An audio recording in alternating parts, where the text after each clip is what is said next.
The interesting thing is that in May, which is a month away, is the 2-year anniversary of the opening of the exhibition. And one thing that I've always found fascinating about working in an art museum and around art is the way that events could change the meaning of a work of art literally in a split second. And this has happened. Happens fairly often, actually. But with your show, I mean, the show hasn't been up for a while, but really, I don't want to say it was prophetic, but there was something in the sense of the interiority of your show and being the isolation that one felt in the show that I think is really relevant to this present moment. And particularly the idea of the gallery becoming like a prison and the outside world being shut out. Which was to me the primary experience of the installation. Yes, indeed, the world has shrunk to our screens, which have become a window and a mirror, and spending so much time in the house has confronted all of us with the need to renegotiate the relationship with our immediate surroundings, as the works and the title of the show try to reveal, which I guess it is also bringing up a whole new understanding to the concept of dislocation. At the same time, I have been really thinking about the primal need to connect to others in times of uncertainty and the different ways in which we are experiencing time and space that ironically is giving me time to look back at certain events like the show and have the opportunity to ask you some questions that I did not have the time to ask you before.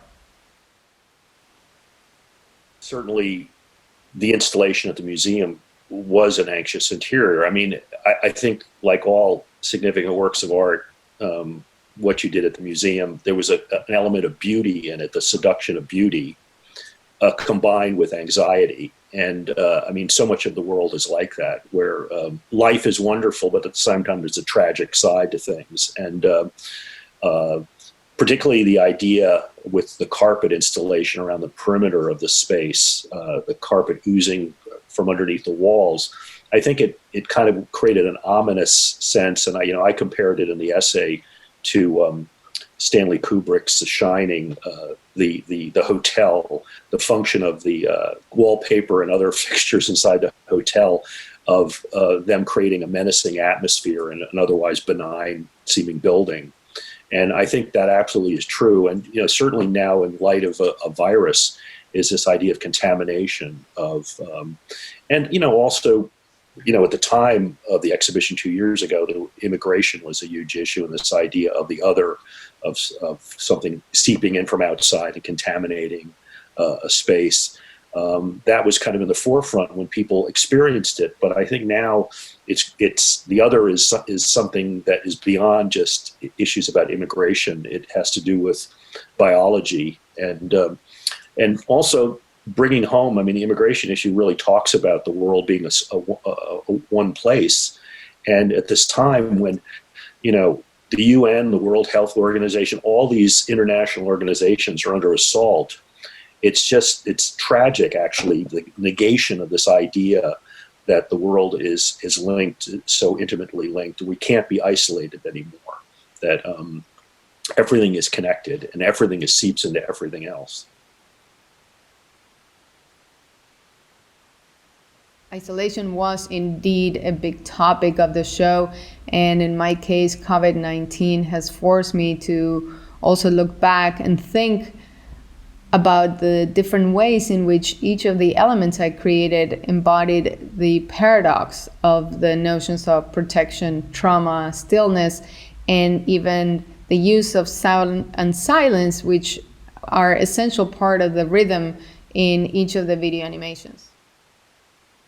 Just weren't doors, but the screens, and particularly the way that you, the glass entry doors were screened off with the wallpaper like pattern.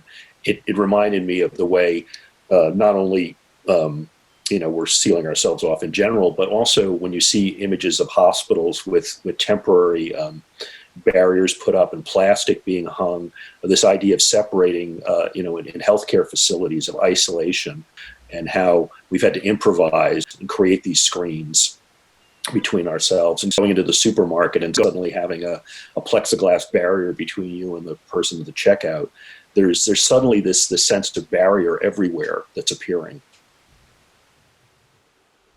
Definitely, and during these somehow quiet times, as you have mentioned, I found myself immersed in an exercise to resynchronize the inside with the outside. In fact, the experience of isolation has triggered the proposition, both as a dream and a nightmare, of considering a permanent impossibility to access a physical space like a museum or a gallery where my work could exist, which forced me to begin a new inventory of the intangible. That I think of it as a vital resource that allows me to be present, ready to mutate, and have the tools to imagine, adapt, and inhabit a new creative ecology in which the key element is the quest to actually understand what is the distance between bodies in order to exist and engage with the world in a way with the emotional complexity as it would be the first time.